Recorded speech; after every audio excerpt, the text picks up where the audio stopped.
em Hebreus, capítulo 10, e os versículos 38 e 39, depois do versículo, capítulo 11, versículo 6, diz assim: ora, o justo viverá pela fé, mas se ele recuar, a minha alma não terá prazer nele. Nós, porém, não somos daqueles que recuam para a perdição, mas daqueles que creem para a salvação da alma. Capítulo 11, versículo 6. Porém, sem fé é impossível agradar, porque é necessário que aquele que se aproxima de Deus acredite que Ele existe e que é galardoador daqueles que diligentemente o buscam. Amém. Deus abençoe. Obrigado, irmãos, por tomar os seus lugares.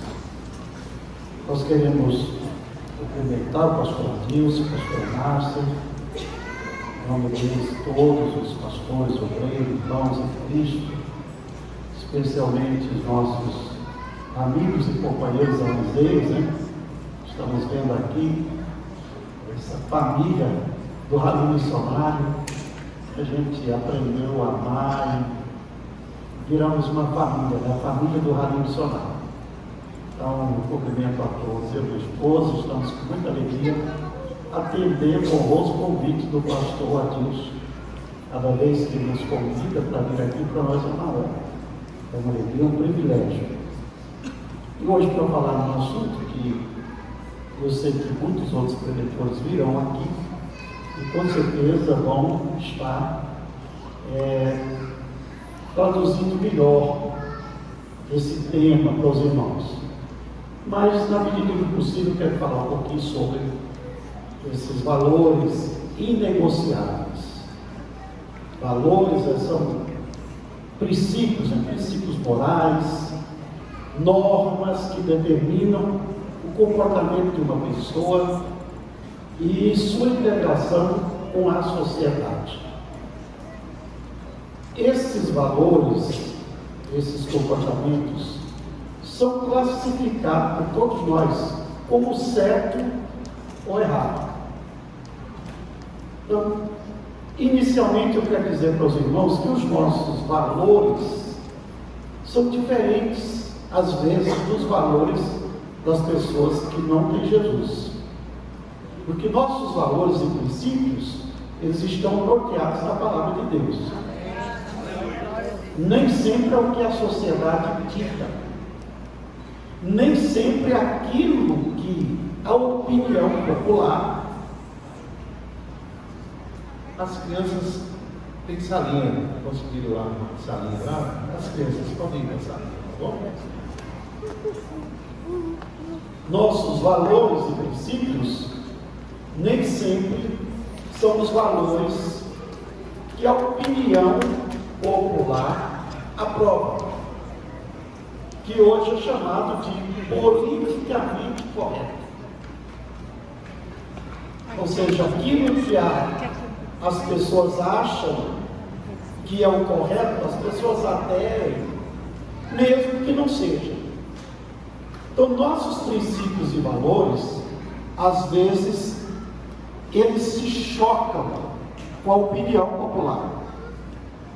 Quando Jesus disse: o mundo vos aborrece, o mundo vos odeia, por uma simples razão, porque vocês não são do mundo. Então, nossos princípios e valores, às vezes, chocam com aquilo que o mundo, a sociedade moderna, aprova. Mas como nossos princípios estão fundamentados na palavra de Deus, às vezes nós repudiamos e reprovamos alguns princípios e valores que a sociedade, a mídia quer nos impor. E Paulo, ele referenda o que eu estou dizendo, lá em Romanos capítulo 12. Ele diz: não vos conformeis com este mundo. O mundo tem um padrão que não é o nosso. O nosso padrão, irmãos, está aqui. Amém? Aqui está o nosso padrão. Nosso padrão não está nas novelas da televisão. Não está naquilo que a sociedade acha que é correto e aprova e aplaude. Nossos valores e princípios estão aqui. Amém. Paulo chega a dizer lá em 1 Timóteo 4:12. Ele diz, aconselhando a Timóteo: sede um padrão dos fiéis. No exemplo, na palavra, no trato, enfim, em todos os aspectos. Seja o padrão dos fiéis. O que é padrão? É um modelo, é uma forma que reproduz um produto igual. Reproduz um produto igual. Por exemplo, você vai numa cerâmica, tem uma forma de fazer tijolo. Todos os tijolos vão sair iguais, porque passou por um padrão, reproduzido por um padrão. Se tem uma palavra, vai sair todos. E assim, todo produto que é fabricado de forma industrial, às vezes, tem que obedecer um padrão. E nosso padrão está aqui. Amém. Amém.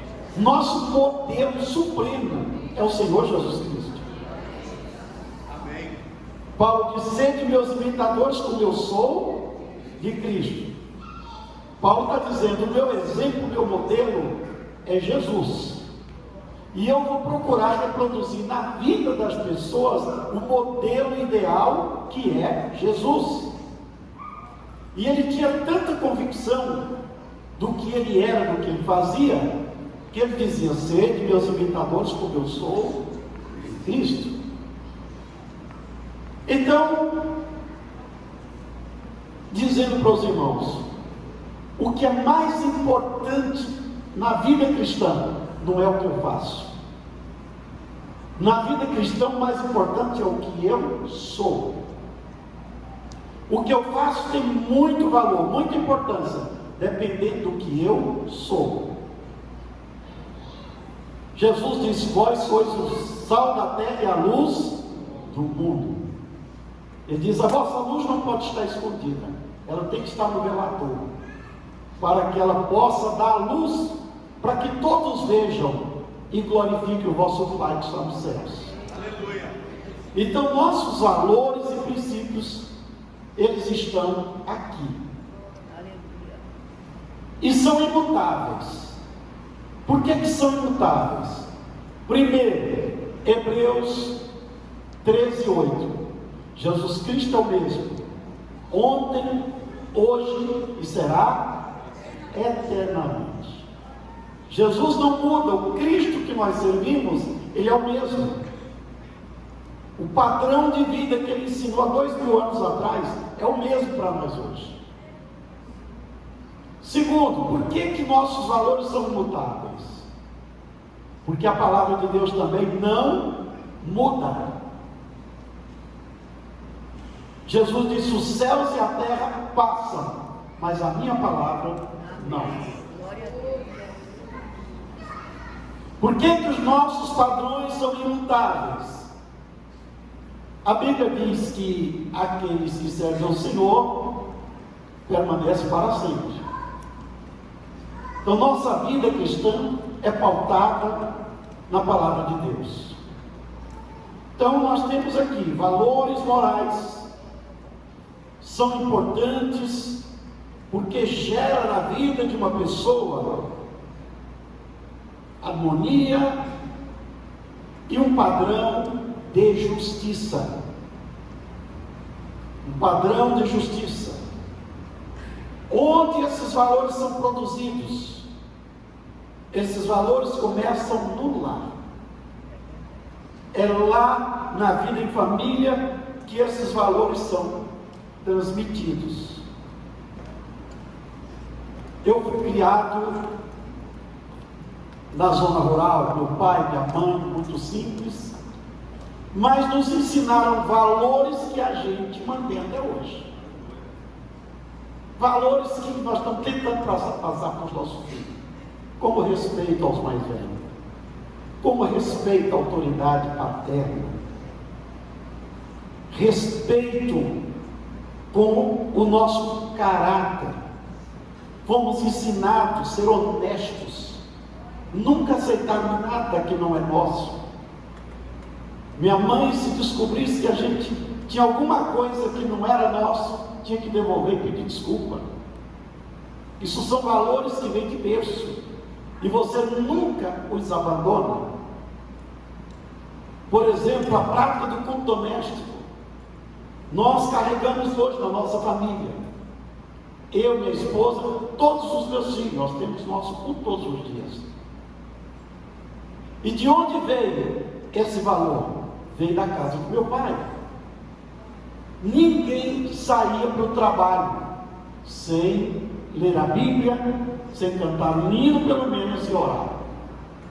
Podia ter o que fosse, todo mundo preparado, mutirão, tinha que ir para a roça, tinha que trabalhar. Meu pai abria a Bíblia e chamava todo mundo, sem oração ninguém sai.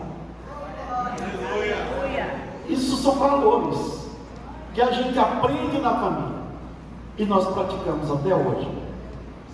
Quando nos casamos, eu disse para minha esposa que nós tínhamos essa cultura e disse para ela: vamos implantar na nossa casa. No dia do nosso casamento, a primeira coisa que fizemos ao chegar em casa foi o nosso culto doméstico, pedindo a bênção de Deus para a nossa família e para o nosso lar, porque o reino de Deus está em primeiro lugar. Quem ensinou essa prioridade foi o próprio Senhor Jesus Cristo. Outro valor que meu pai e minha mãe nos ensinaram: orar, jejuar e contribuir. Minha mãe, muitas vezes, ela morou comigo uma temporada, me fez voltar, porque esqueceu a oferta. Ela nunca ia à igreja sem a oferta. Nunca, nunca. Se ela esquecesse o dinheiro, meu filho, volta lá, eu tenho que pegar. Mas está atrasado, está passando de hora, não tem problema. Tinha que voltar a pegar o dinheiro da oferta. Isso são valores que a gente aprende com a família. E eu aprendi essa cultura. Então sempre tem na minha carteira o trocado. Porque nem sempre você vai dar uma nota de 100 ou de 50, né? Mas sempre o trocadinho precisa ter. E às vezes a gente não dá porque esquece. Não é porque não quer contribuir, não é porque tem a mão fechada, é porque esquece. Mas isso é um valor que precisa ser cultivado. Então troca o dinheiro da oferta, põe no envelope, não gasta não. Vai para a igreja, põe na carteira, traga. Chegou na hora da oferta, todo mundo tem a sua oferta, porque todo mundo aqui foi abençoado por Deus. E Deus se agrada disso. Isso é um valor que minha mãe nos ensinou. Outro valor, a oração, a leitura da palavra. Então tudo isso são valores aprendidos em casa. Então, onde começam os valores? Em casa. Onde eles continuam? Na escola e na igreja. Nós temos muitos valores que nós aprendemos aqui, na casa de Deus. Coisas que o pastor Adilson ensinou e a igreja pratica. Coisas que são passadas como normas para a igreja e ela pratica. São valores espirituais, morais, que são passados para o povo de Deus. E são valores que devem ser mantidos. Então os valores são transmitidos às pessoas nos primeiros anos de vida, no convívio familiar, na igreja, no ambiente escolar, e é aperfeiçoado ao longo da nossa vida no convívio extra-lar, extra-igreja, no comércio, no trabalho, onde você está convivendo com pessoas, aprendendo e ensinando. Eu sempre digo, pastor Adilson, aproveito aqui para dizer: Deus continue abençoando o senhor pela visão missionária, a igreja da Vila Boa, os irmãos que têm semeado no Nordeste. Nós não estamos plantando apenas dinheiro, nós estamos plantando valores. A nossa unidade, a nossa forma de contribuir sem esperar nada. Nós estamos educando pessoas a fazer a mesma coisa. As pessoas estão mudando a visão. A visão era muito egoística. Não tinha visão de reino, a visão era muito particular. Mas o rally missionário tem ensinado para as pessoas a voluntariedade, não apenas contribuindo, mas a voluntariedade também de se oferecer para servir, para ir, para trabalhar. Esses valores e princípios estão sendo implantados lá. Eu visitei agora várias igrejas, e como eu agradeci a Deus por tudo que está sendo feito no Nordeste, porque nós estamos deixando um exemplo lá. Há anos atrás, quando começamos ali, havia muita divisão, muito problema. Ninguém confiava em ninguém. A gente ali, as pessoas pensavam que a gente estava ali para tirar proveito delas, para usar elas. Hoje essa visão mudou. Todo mundo sabe que quando a gente vai é só para abençoar. Então, de uma certa forma, nós estamos ali plantando uma cultura, escrevendo uma história, deixando um exemplo que vai ser seguido por gerações. Se quando nós passarmos e Jesus não tiver voltado, as pessoas irão lembrar de nós. Lembrar do trabalho que fizemos, lembrar de tudo que semeamos lá, lembrar de tudo que foi feito, que Goiás fez, que o rally missionário fez, isso vai ficar plantado. Existem inúmeros valores morais que podemos mencionar, mas eu sei que outros preletores aqui vão estar falando também sobre valores importantíssimos que vão ter tempo também para falar. Eu quero hoje me ater em alguns valores que eu considero ser aqueles valores que geram os outros valores, que é através deles que nós podemos ampliar nossos princípios e valores para o bem da família, da igreja, da sociedade, do nosso próximo. Então, eu anotei aqui alguns valores que não vou falar sobre todos, só vou citar, depois eu vou falar aqui uns 5, mas bem rapidinho. Aqui, por exemplo, honestidade é um valor que ninguém pode abrir mão, verdade? Quando uma pessoa é honesta, irmão, a honestidade vale mais do que dinheiro. Você pode não ter dinheiro, mas se você tem honestidade, as pessoas confiam em você. As pessoas confiam em você. Eu já contei um exemplo que aconteceu comigo que eu achei interessante. Não faz mal repetir. Fui comprar aqui na Camargo, em Goiânia, anos atrás, uma peça de trator. E eu ia pagar do cartão no crédito. Aí o pessoal não vai fazer a ficha. Fui fazer a ficha, a mulher falou 3 referências. Eu dei 3 referências. E demorou. Aí de repente ela me chamou. Aí falou assim: mas o senhor é querido na sua cidade. Eu disse: como assim? A primeira pessoa que eu liguei, uma senhora que não é crente, é católica, mas eu compro ali há muitos anos, né? É dono de uma casa de produtos rurais, agropecuário. E a mulher falou: é o pastor Isaías? Falou: é. Vende a loja todinha para ele, não peça documento nenhum. A mulher me chamou de volta e falou: não, só pode comprar o que o senhor quiser. Você não precisa consultar as outras referências? Falou: não precisa. Irmão, a honestidade vale mais do que dinheiro.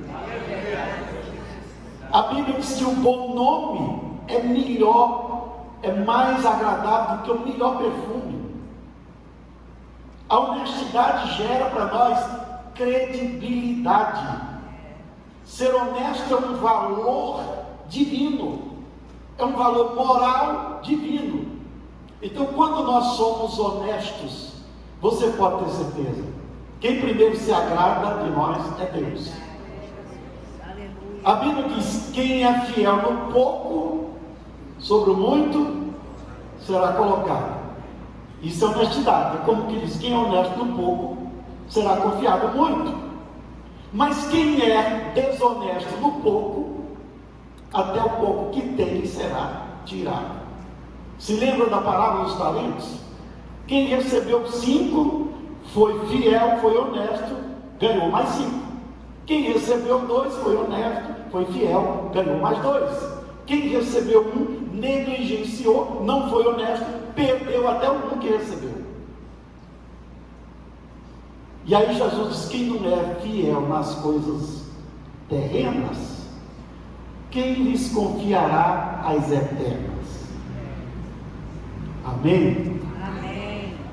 Por isso que um dos pré-requisitos para um homem ser obreiro é honestidade, né? Aí eu sempre digo, pastor Adilson, quando eu falo para obreiros, né? Quando Deus nos chama para a obra, a primeira coisa que Deus nos faz é provar na área financeira. Nem sempre você vai para a obra já recebendo um bom salário e tendo toda a regalia. Não, normalmente você vai, começa lá de baixo, ralando, e Deus prova na área financeira. Por que Deus prova? Porque Deus só quer no ministério gente honesta. Amém. Glória a Deus. Deus não quer na obra oportunista. Deus não quer na obra mercenária. Aí se você é fiel na dificuldade, Deus te abençoa. Paulo diz: eu aprendi a ter fartura, mas aprendi também a ter necessidade. E em todas as coisas eu estou experimentado. Como quem diz: quando eu tenho, glorifico a Deus, estou feliz. Quando eu não tenho, do mesmo jeito, eu glorifico a Deus. E aí ele diz onde está o segredo da sua vitória. Ele diz: posso todas as coisas naquele que me fortalece. Quando eu tenho, Deus me abençoa. Quando eu não tenho, Ele me abençoa também. Não são as coisas que me faz feliz. O que me faz feliz é a bênção de Deus, é a presença de Deus, é a confirmação do Senhor na minha vida. Meu irmão, se Deus é com você, você pode ficar tranquilo. Não existe nada que vai te parar. Se Deus fala: eu serei contigo, fique tranquilo. A Bíblia diz lá no Salmo 91: 1000 cairão ao teu lado, 10.000 à tua direita, mas tu não serás atingido. Aleluia. Se você está no esconderijo do Altíssimo. Olha o Salmo 46. Deus é o nosso refúgio e fortaleza, socorro bem presente na angústia. Pelo que não temeremos, ainda que a terra se mude, ainda que os montes se transportem para o meio dos mares, ainda que as águas rujam e se perturbem. Não importa, Deus estando conosco, meu irmão, fica tranquilo.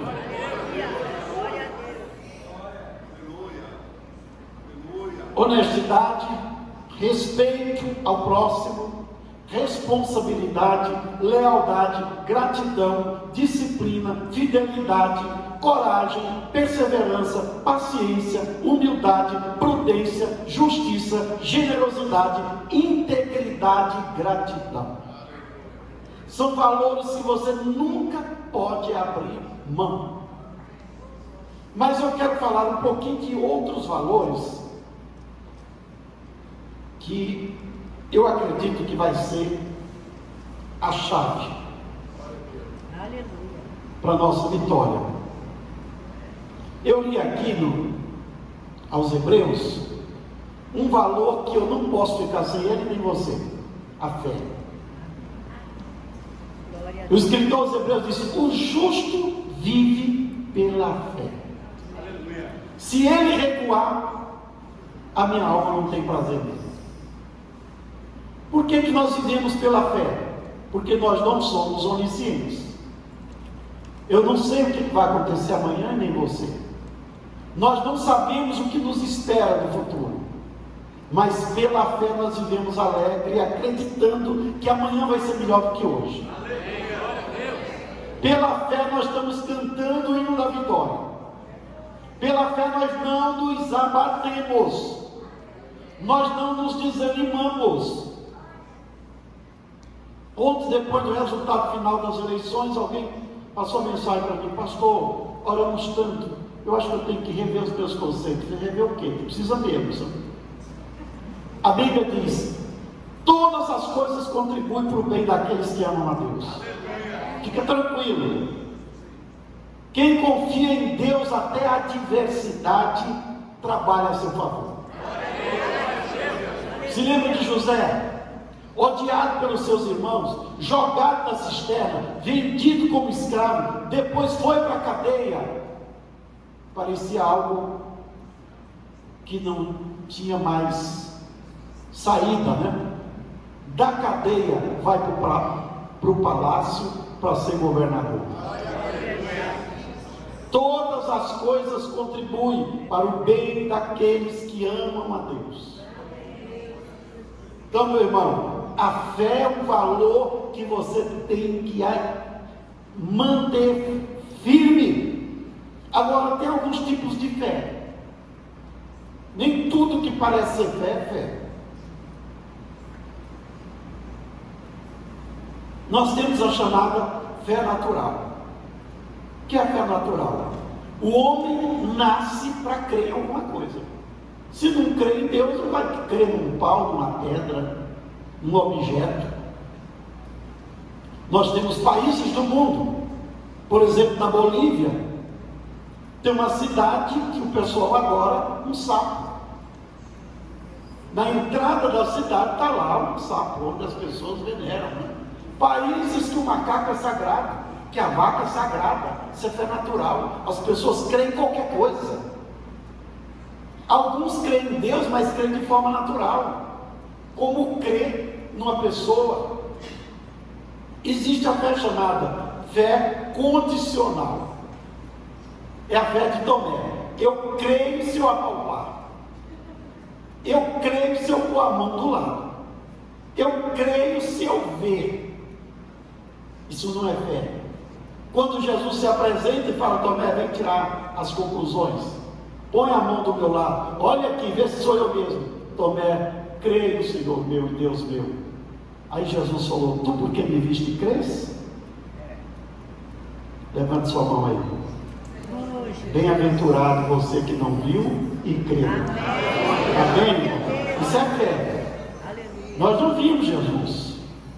Nós não temos visto com os olhos físicos, mas nós cremos, nós confiamos, nós acreditamos que Ele está aqui, porque Ele prometeu, tiver 2 ou 3 reunidos em meu nome, eu estou aí. Então, bem-aventurado é quem crê, sem precisar ver. Glória a Deus. Você está vendo quanto esse princípio é importante? Fé intelectual é aquela fé que vem do conhecimento. A pessoa lê a palavra, conhece tudo, só que não obedece. Lá em Romanos, né? Capítulo 1, versículo 21 e 22, Paulo diz que os ímpios, tendo conhecido a Deus, não glorificaram a Deus como Deus, nem lhe deram graças. Antes, em seus discursos, se desvaneceram do seu coração insensato e se obscureceram, dizendo-se sábios, tornaram-se loucos, mudaram a glória de Deus incorruptível em semelhança à imagem do homem, corruptível, de aves, de quadrúpedes, de répteis. Ou seja, conhecia a Deus, mas não glorificava a Deus. Tem muita gente assim, conhece a Deus. Tem gente que, se você for pregar para ela fala, não, fiz teologia, conheço a palavra, sei tudo. Você crê que Deus existe? Creio. Você crê na palavra de Deus, o Pai, o Filho e o Espírito Santo? Creio. Mas obedece? Não. Isso é fé intelectual. A fé que vem do conhecimento. Aí tem mais um tipo de fé, a fé histórica. Que fé é essa? É aquela que você crê tudo do que a Bíblia diz, mas não crê que Deus pode fazer isso hoje. Jesus curou no passado? Não, eu creio. Mas você acredita que cura ainda hoje? Jesus fez maravilha no passado? Creio. Mas acredita que faz hoje? Crê na história, mas não crê que hoje isso pode se repetir. Fé histórica. Fé temporal é uma fé passageira. Os discípulos alguns tinham um pouco dessa fé, né? Lembra de Pedro? Quando Jesus caminhou sobre as águas, Senhor, permita que eu vá ter com o Senhor. Jesus disse: venha. Ele começou a andar. Quando as ondas se levantaram, a fé faltou e ele começou a afundar. Tem gente que crê em Deus quando tudo está bem aqui. Maravilha, glória a Deus, poder de Deus, comunhão, maravilha, eu creio. Quando a luta chega, ele não crê mais. É uma fé passageira. É uma fé circunstancial. Mas qual é a fé como valor eterno? Qual é a fé que nós não podemos abrir mão dela? É aquela que está aqui no capítulo 1 de Hebreus 11. É o firme fundamento das coisas que você não vê, mas espera. Isso é fé. Nós não podemos viver sem ela. O versículo 6 que nós lemos diz o seguinte: ora, sem fé é impossível agradar a Deus. Por que nós não podemos abrir mão desse valor? Porque sem fé, meu irmão, nós podemos ter todos os outros valores, mas anula. Fica tudo nulo. É impossível agradar a Deus. Eu posso ser honesto, eu posso ter empatia, eu posso ser uma pessoa correta, eu posso ter tudo, mas se eu não tenho fé em Deus, todo o meu alicerce está comprometido. Então, o que mantém a minha vida e meus valores de pé é a fé que eu tenho em Deus, no Senhor Jesus Cristo. Amém, irmão? Aí o escritor diz o seguinte: é necessário que aquele que se aproxima de Deus creia que Ele existe e que é galardoador dos que o buscam.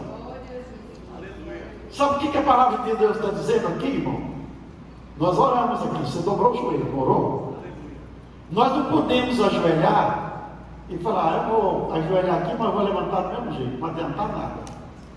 Você tem que ajoelhar crendo que Deus vai te recompensar, que Deus está te ouvindo, que todos os seus momentos com Deus serão recompensados.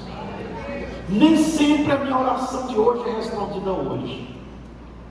Eu creio que eu estou vivendo hoje, irmãos, efeitos da minha oração quando eu era solteiro, que foi o período que eu mais orei na minha vida. Porque Deus me cobrava, pastor Adilson, eu não sabia por quê. Às vezes as pessoas diziam que eu estava ficando louco quando eu me separava com Deus lá uma temporada, que eu não me comunicava com ninguém, só buscando a Deus. Esses dias nós vimos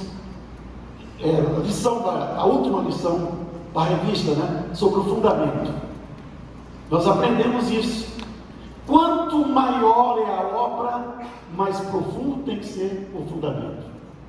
Então, quem quer um ministério longo e produtivo, meu irmão, tem que descer primeiro. Tem que descer. Tem que aprofundar na oração, no jejum, na palavra, na consagração. Porque a obra é grande. Se você não tiver fundamento profundo, é a casa construída na areia. Por que muitos projetos missionários começam e acabam de um dia para outro? Porque não tem fundamento. As pessoas estão construindo na areia, estão fazendo com motivação humana. A motivação, o trabalho é certo, mas a motivação é errada. Qual é o trabalho que permanece para Deus? É o trabalho certo com a motivação certa. É aquilo que você trabalha com ouro, com prata, pedras preciosas. É o que é para a glória de Deus, é o que é para o Senhor. Aleluia. Então, quanto maior a construção, mais profunda é a base. Mais profunda tem que ser a base.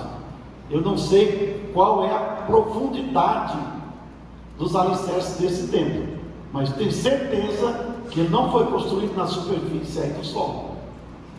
Pastor Adilson vai construir daqui a uns dias. O engenheiro vai dizer para ele a profundidade do fundamento. Por quê? Porque vai depender da altura, vai depender do tamanho da obra. Você quer ser produtivo no reino de Deus? Então você tem que aprofundar suas raízes espirituais, tem que descer. Quando eu comecei meu trabalho na obra missionária, eu sofri muito, muita luta, muito problema, muita dificuldade. E um dia Deus usou uma irmã e falou: meu servo, desce, desce, desce. Eu pensei, só se for para a sepultura, porque não tem mais para onde descer. Não tem mais para onde descer. Aí depois eu entendi por que Deus estava falando: desce, desce. É porque quando você está na prova, a tendência da gente é revoltar, é ignorar a prova, é reclamar, é achar que Deus está sendo injusto. Mas aí quando você desce, humilha, porque Deus só exalta quem humilha. Todo aquele que a si mesmo se humilha será exaltado, aquele que a si mesmo se exalta será humilhado. E eu vou terminando aqui dizendo que essa fé é que nos mantém de pé. Você está aqui hoje, amanhã pode vir o vendaval que vier, você não vai mudar a sua convicção. Você está firme em Deus. Você vai dizer como Jó disse: depois de perder tudo, depois de perder os filhos, depois de perder a saúde, depois de perder praticamente a esposa, Jó diz: eu sei que meu Redentor vive. Eu estou passando por tudo isso, mas meu Redentor vive, e que por fim ele se levantará sobre a terra, e eu hei de vê-lo com os meus olhos. Tem um versículo lá que ele fala: ainda que o Senhor me mate, nele eu esperarei. Isso é fé. Então esse é um valor que nós não podemos abrir mão. E eu termino aqui só citando, dizendo para os irmãos: se eu falasse de todos os valores e não falasse da fé, pode ter certeza, esses outros valores não iam ter importância. Daqui para frente, todos os valores que os nossos amigos e preletores vêm aqui falar, você pode ter certeza, eles têm que estar fundamentados nesse valor essencial que é a fé. Amém. E só para terminar, outro valor importante é a verdade, né? Jesus disse: eu sou o caminho, a verdade e a vida. A palavra de Deus é a verdade. Lá em João 17, Jesus diz: santifica-os na verdade, a tua palavra é a verdade. Paulo diz: falai a verdade, cingi os lombos com a verdade, porque Deus trabalha com a verdade, Satanás trabalha com a mentira e com o engano. Deus trabalha com a verdade. Esse é um princípio que nós não podemos abrir mão. Outro é o que eu disse aqui, a honestidade. Quando somos honestos, todo mundo nos quer por perto. O irmão que me abordou aqui, o pastor, porque precisa de uma pessoa para trabalhar com ele, mas eu tenho certeza, se perguntar qual é a qualidade que o senhor quer, quais são os pré-requisitos, a primeira coisa é a honestidade, a pessoa honesta. É o que todo mundo quer, é o que Deus também quer. E obediência, porque, irmãos, se não tivermos obediência é uma forma de glorificar Deus. Quando nós obedecemos a Deus, nós estamos glorificando Ele. A Bíblia diz que Deus não agrada de sacrifício, Deus agrada de obediência. A gente pode fazer tudo para Deus, se não tiver obediência, todo o nosso trabalho fica nulo. E finalmente, gratidão. Esse é um valor essencial. A gratidão abre portas. A gratidão atrai benefícios. Quando você faz bem a uma pessoa e ela não agradece, ela não manifesta nenhum sentimento de gratidão, você fala: é a última vez. Por que eu vou ter que ficar ajudando uma pessoa que não reconhece, não agradece pelo que recebeu? Eu não tenho obrigação, não sou pai. Agora, quando você ajuda alguém e você percebe nela gratidão, e você volta de novo, você vai: não, tem que ajudar mais. A gratidão atrai benefícios. Nós temos que ser gratos primeiramente a Deus. Aí lembrando do Salmo 103: bendiz, ó minha alma, ao Senhor, e tudo que há em mim bendiga o seu santo nome. Aleluia. Paulo diz: em tudo dai graças, porque esta é a vontade de Deus em Cristo Jesus para convosco. Então, irmãos, se temos fé, se somos verdadeiros, se somos honestos, obedientes e gratos, aí pode vir todos os outros valores que vão ter importância na nossa vida. Mas sem esses valores bíblicos, aqui, irmãos, todos os demais valores são acessórios. Esses aqui são essenciais. Amém? Deus abençoe os irmãos. Deus abençoe o pastor Adilson. Muito obrigado. Até a próxima oportunidade. Aleluia, Jesus. Glória a Deus. Amém, irmãos? Amém. O Senhor falou contigo nessa noite. Aleluia.